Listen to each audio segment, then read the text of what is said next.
చూసారా, వీళ్ళు ముగ్గురు ఉన్నారంటే నిజంగానే 3 monkeys అనుకోవచ్చు. సి చిన్న పాప ఏమి తక్కువ కాదు, ఎవరిని ఆపలేము.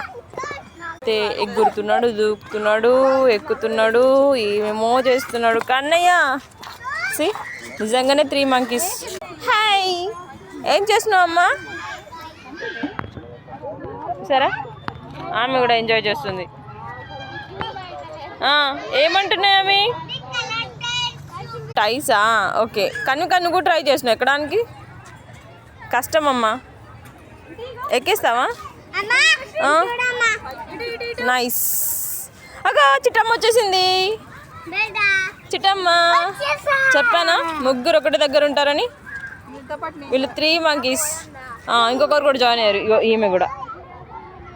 అందరు ఒకటి దగ్గర ఉంటారు. ఇప్పుడు 4 monkeys అనుకోవచ్చా? చూడండి ఎట్లా చేస్తున్నారు చూడండి.